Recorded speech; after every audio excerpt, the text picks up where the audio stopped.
খেয়াল করতে হবে, রক্ষা করতে হবে। এই জন্য আমার মা বোনরা, আব্বা জান আদম আলাইহিস সালাম কান্দে, জান্নাতে তো আর প্রবেশ করতে পারবো না। আমার আল্লাহ বলেছেন, আদম রে, আমার বন্ধু মুহাম্মদ রাসূলুল্লাহ সাল্লাল্লাহু আলাইহি ওয়াসাল্লামের উপরে আমি আল্লাহ কোরআনে মাজিদ নাজিল করেছি। কোরআন মাজিদ নাজিল করেছেন কে? কোন নবীর উপরে? বিশ্ব নবীর উপরে। বিশ্ব নবী মানে সমস্ত নবীদের নবী, তিনি হচ্ছেন বিশ্ব নবী, শাফায়াতের কান্ডারি নবী মুহাম্মদ রাসূলুল্লাহ সাল্লাল্লাহু আলাইহি ওয়াসাল্লাম। মা বোনেরা, আল্লাহ রাব্বুল আলামিন বলেছেন, আদম, ওই বিশ্ব নবীর উপরে আমি আল্লাহ কোরআন মাজিদ নাজিল করেছি, আর তুমি আর তোমার সন্তান সন্ততি সহ এই কোরআন মাজিদের রাস্তায় চলবা, কোরআন দিয়ে জীবন তৈরি করবা। ও দিনাজপুরবাসীর মা বোনেরা, আপনারা একটু আমার কথার উত্তর দেন তো, বলেন তো, জীবন বড় না কোরআন বড়? জীবন বড় না কোরআন বড়? যেই জীবনে কোরআন নাই ওই জীবনের কোনো দাম আছে নাকি বলেন? যেই জীবনে কোরআন নাই ওই জীবনের কোনো দাম নাই, যেই জীবনে কোরআন নাই ওই জীবনের কোনো শান্তি নাই। কথা বলেন সুবহানাল্লাহ। আমার আল্লাহ বলেছেন, আদম রে, তুমি আর তোমার সন্তান সন্ততি সহ এই গাইডলাইনের রাস্তায় চলবা, কোরআনের রাস্তায় চলবা। আমি আল্লাহ ঘোষণা করে দিলাম, তোমার সন্তান সন্ততি সহ আমি আল্লাহ আবার জান্নাতে প্রবেশ করিয়ে দিব। আমরা জান্নাতে যাব কোথায়?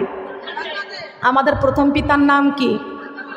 হযরত আদম আলাইহিস সালাম। আমাদের প্রথম পিতার নাম হযরত আদম আলাইহিস সালাম। অস্বীকার করতে পারবেন? অস্বীকার করতে পারবেন? বলেন।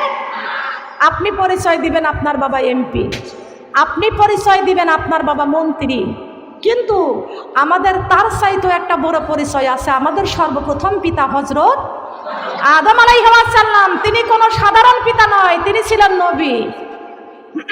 তিনি কি ছিলেন? নবী ছিলেন। তাহলে এখানে প্রমাণ হয়ে গেল আমরা নবীদের সন্তান। কথা বলেন ঠিক কি না? আমাদের এখানে প্রমাণ পেয়েছি আমরা কার সন্তান? সবাই মিলে জবান খোলেন, আমরা এখানে কার সন্তান? নবীদের সন্তান। আমরা সবাই নবীদের সন্তান। সুবহানাল্লাহ। তাহলে আমার মা বোনরা, আমি আপনাদের এখানে একটা উদাহরণ দিই। একটা এমপির মেয়ে কি একটা মিসকিন ফকির ভিক্ষা করতে আসে না? তার একটা দল আলাদা করে খাইতে দেওয়ার জন্য। কি দেয় কি? তবে সেই এমপির মেয়েটা কি ওই ফকিরের দলে খাইতে যাবে? কেন যাবে না? বলেন বলেন। সম্মান থাকবে না। সম্মানের দিকে তাকান, কে তাকান? বলেন বলেন। আমার কথা জবাব দেন না কেন? উত্তর পেয়ে যাবেন এই জায়গা। খেয়াল করেন, একটা এমপির মেয়ে, একটা চেয়ারম্যানের মেয়ে ফকিরের দলে খাইতে গেলে সে বলবে, আমি চেয়ারম্যানের মেয়ে হয়ে ফকিরের দলে খাইতে যাবো, ওর বাড়ি খাইতেই যাব না। কথা বলেন ঠিক কিনা? আমি মন্ত্রীর মেয়ে হয়ে ওই ফকিরের দলে খাইতে যাব, আমার বাবার সম্মান থাকবে না, আমার ইজ্জত থাকবে না। এখানে আমরা দিনাজপুরবাসীর মা বোনরা খেয়াল করতে হবে, দিনাজপুরের হাজার হাজার লক্ষ লক্ষ মুসলমান আছে এরা সুদের ব্যবসা করে। খালি দিনাজপুরে না, এটা কুষ্টিয়াতেও আছে, আছে না? বাংলাদেশের 64 জেলার মধ্যে সুদের ব্যবসা আছে কি আছে না? আছে কি? তবে নবীদের সন্তান হওয়ার পর যদি সুদের খাবার খায়, এটাকে আমাদের কি সম্মান থাকবে? বলেন। খাবার খায়, স্বাদ গ্রহণ করে কি দিয়ে? সবাই বলেন, সবাই বলেন। জিহ্বা দিয়ে খাবারের স্বাদ গ্রহণ করে জিহ্বা। খেয়াল করতে হবে, এই পেট হাতের সঙ্গে, এই পেট হাতের সঙ্গে এটা গোলমাল, জিহ্বার সঙ্গে গোলমাল, পায়ের সাথে গোলমাল, এক গোলমাল। হাত, চোখ, জিহ্বা, পা সবাই পেটের সঙ্গে হরতাল করলো। কি করেছে বলেন? হরতাল করলো। কি করলো? কেন হরতালটা করলো? পাও বলে আমি হেঁটে হেঁটে কামাই করতে যাই, আর পেট তুমি বসে বসে খাও। হাত বলে আমি 2 হাত দিয়ে কামাই করি আর পেট বসে বসে খাই। চক্ষু বলতেছে আমি দেখে দেখে মজা মারি আর পেট তুমি বসে বসে খাও। জিহ্বা বলে আমি স্বাদ গ্রহণ করি, পেট তুমি বসে বসে খাও। ভালো করে খেয়াল করে শুনবেন। এবার হাত পা চোখ জিহ্বা হরতাল করলো, পেটকে আর খেতে দেওয়া যাবে? পেটকে আর খেতে দেওয়া যাবে না, আর খেতে দেব না। হাত বলতেছে, পা বলতেছে, চক্ষু বলতেছে, জিহ্বা বলতেছে পেটকে খেতে দিও না। একে হাতে মারা যাবে না, একে ভাতে মারতে হবে। কিসে কিসে? হাতে মারবে না ভাতে মারবে? আরে ভাত না দিলে কি পেট বাঁচে না? এখন 3 দিন একভাবে পেটকে খেতে দেয় না। 3 দিন একভাবে পেটকে না খেতে দেওয়ার পরে পা বলে আমি চলতে পারি না। কথার উত্তর দেন না কেন? পা বলে আমি আর চলতে পারি না। চোখ বলে পৃথিবীটা অন্ধ হয়ে যায়, পেট বলে পৃথিবীটা অন্ধকার হয়ে যায়। জিহ্বা বলে কথা বলতে পারি না, জিহ্বা নড়ে। সেহরি খায়, খালি বারবার ঘড়ির টাইম দেখে সন্ধ্যার ইফতারের সময় কখন হবে। কথা বলেন ঠিক কিনা? তাই একটানা 3 দিন হরতাল করেছে। হাত আর পা এরা সবাই মিলে বলতেছে পেটই হলো আমাদের আসল। কথা বলেন, পেট হলো আসলে। পেটকে খেতে না দেওয়ার জন্য পা চলে না, হাত চলে না, চক্ষুও তাকাই না, জিহ্বা নড়ে না। কথা বলেন ঠিক কিনা? আপনি যত বড় এমপির মেয়ে হন আর মন্ত্রীর মেয়ে হন আর ম্যাজিস্ট্রেটের মেয়ে হন না কেন, ফাতেমা তো জহুরা রাদিয়াল্লাহু তাআলা আনহার মতো এইরকম আপনার জীবন না চালাইলে আপনার জীবনে কবরে যেমন করে ধরা পড়বে। কথা বলেন ঠিক না বেটি? তার কারণ আসল খোদার তো একমাত্র আল্লাহর কোরআন যার কলিজায় থাকবে তার জীবন হবে বড়, আর কোরআন যার জীবনে থাকবে না তার জীবন নিয়ে কবরে যাইতে পারবেন না। কথা বলেন ঠিক না বেটি? কোরআনের আইন আমাদের মানতে হবে। কোরআনের আইন ও মা বোনে মেনে নাও, না মানো আল্লাহর জমিন ছেড়ে দাও। কার কথা? কার কথা বলেন তো? লা ইলাহা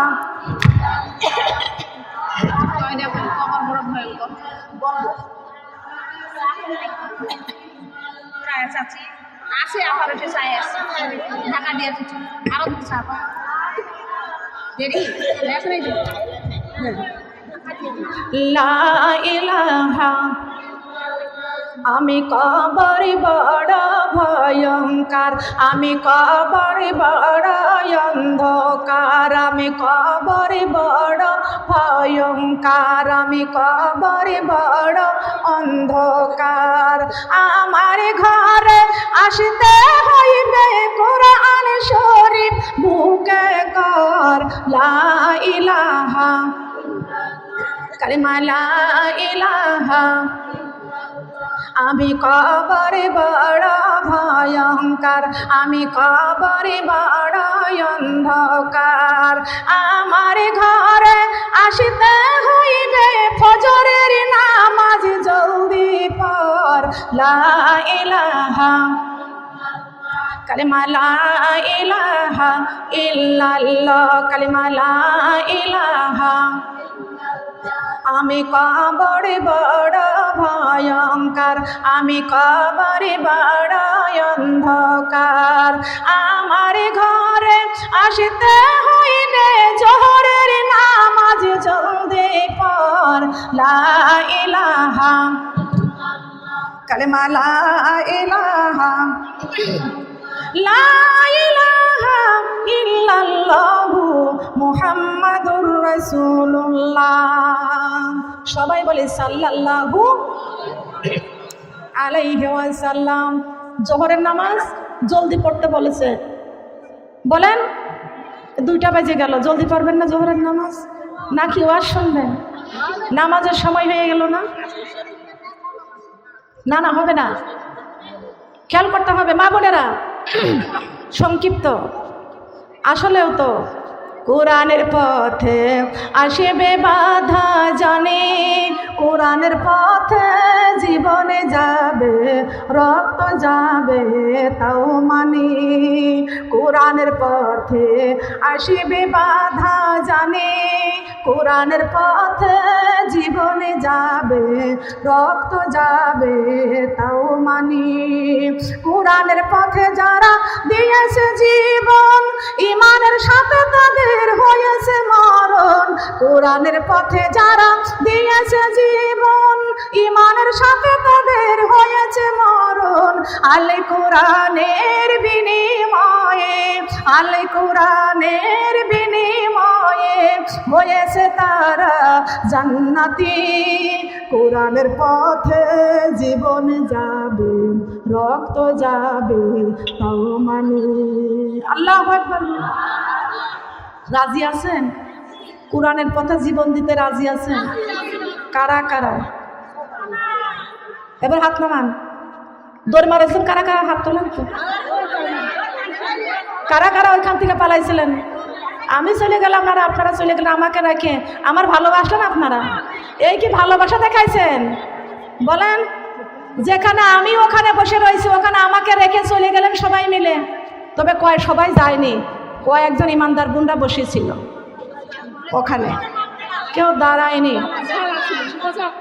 আসলেও আমার মা বোনেরা, আজীবন কোরআনের পথে আগেও বাধা ছিল, এখনো বাধা আছে, এরপরও আজীবন থাকবে। কথা বলেন ঠিক না ঠিক? এইটা হলো মুসলমানদের ইমান। এটা কি মুসলমানদের ইমান? ভালো করে খেয়াল করেন, লক্ষ্য করেন। আল্লাহ রাব্বুল আলামিন আমার নাতি ছেলে বিয়ে দেব, আবার আপনারা কি বলেন? কষ্ট লাগতেছে? কষ্ট লাগতেছে? আল্লাহর নবী মুহাম্মদ রাসূলুল্লাহ সাল্লাল্লাহু আলাইহি ওয়াসাল্লাম বলেছেন, হে উম্মতেরা, আমি রাসূল দুনিয়া থেকে বিদায় নিয়ে চলে গেলাম, তোমাদের জন্য আমি আল্লাহ কোরআন রেখে গেলাম। বলেন সুবহানাল্লাহ। নবী আমার কি রেখে গেছেন? কোরআন রেখে গেছেন। আমার নবী কোরআন রেখে গেছেন। উম্মতেরা গো, যদি আমি রাসূলের ভাই কোরআনটা তোমাদেরকে দিয়ে গেলাম, রেখে গেলাম, যদি তোমরা এই কোরআনটা দিয়ে জীবন তৈরি করতে পারো, আমি রাসূল তোমাদের মরণের সময় তোমার পাশে থাকব। আমার নবীজি আমার মরণের পাশে থাকবে যদি জীবনটাকে কোরআন দিয়ে তৈরি করতে পারি। বলেন সুবহানাল্লাহ। নবী আমার ঘোষণা করেছেন, হে উম্মতেরা, যদি কোরআন দিয়ে জীবন তৈরি করতে পারো, আমি রাসূল তোমাদের অন্ধকার কবরে আমি তোমাদের পাশে থাকব। হে উম্মতেরা, যদি কোরআন দিয়ে জীবন তৈরি করতে পারো, আমি রাসূল কাল হাসরের মাঠে একদিকে আমি নবীজি তোমাদের শাফায়াত করব, আর একদিকে কোরআন তোমাদের সুপারিশ করে জান্নাতে নিয়ে যাবে।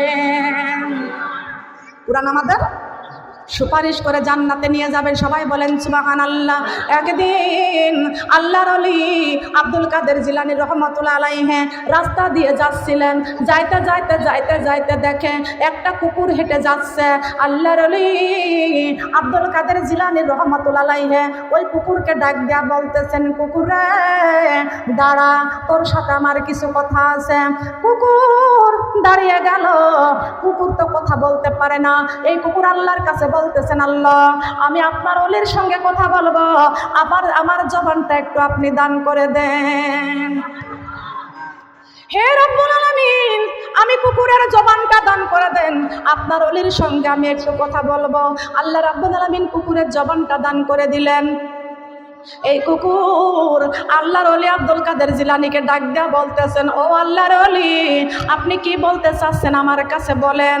আল্লাহর ওলি আব্দুল কাদের জিলানী রহমাতুল্লাহ আলাইহি বলতেছেন, কুকুর রে, আমি তোর কাছে আমার প্রশ্নটা হলো, তোর দাম বেশি না আমি মানুষের দাম বেশি? কুকুর, তোর দাম বেশি না আমি মানুষের দাম বেশি? কার দাম বেশি? এই কুকুর আব্দুল কাদের জিলানীকে বললেন, কুকুরে, আব্দুল কাদের জিলানী রহমাতুল্লাহ আলাইহিকে বলতেছেন, হে আল্লাহর ওলি, আল্লাহ রাব্বুল আলামিন 18,000 মাখলুকাতকে আল্লাহ সৃষ্টি করেছেন, আর 18,000 মাখলুকাতের মধ্যে মানুষকে সৃষ্টির সেরা মানুষ বানাইছেন। 17,000 মাখলুকাতের মধ্যে সমস্ত প্রাণী আছে, আমি কুকুরকে নিকৃষ্ট করে আল্লাহ বানাইছেন। বলেন সুবহানাল্লাহ। কুকুর বলতেছেন, হে আল্লাহর ওলি, আপনি হলেন উৎকৃষ্ট, আমি কুকুর হলাম নিকৃষ্ট। আমি কুকুর যদি কোনো জায়গায় শুয়ে থাকি আর আমার গায়ের প্রশংসা এখানে যদি থাকে, সেই জায়গাটা নাপাক থাকে। কথা বলেন ঠিক না বেঠিক? হাঁস মুরগির গায়ে কাপড় লাগলে কাপড় নাপাক হয় না, গরু ছাগলের গায়ে কাপড় লাগলে কাপড় নাপাক হয় না, কিন্তু আমি কুকুরের গায়ে কাপড় লাগলে কাপড়টা নাপাক হয়ে যায়। বিসমিল্লাহ সহ ওই কাপড়টা 7 বার ধৌত না করলে কাপড়টা পাক হয় না, পবিত্র হয় না। হে আল্লাহর ওলি, আপনার দাম অনেক বেশি, আপনি অনেক বড়, আপনার দাম অনেক বেশি। আল্লাহর ওলি আব্দুল কাদের জিলানী রহমাতুল্লাহ আলাইহি কুকুরকে ডাক দেয়া বলতেছেন, কুকুর রে, তুই তো বললে আমার দাম বেশি, তোর দাম কম, তুই কুকুর নিকৃষ্ট। কুকুরে, আমার আল্লাহ কোরআনে কারিমের মধ্যে ঘোষণা করে দিয়েছেন, কুল্লু নাফসিন যায়িকাতুল মাউত। আল্লাহু আকবার।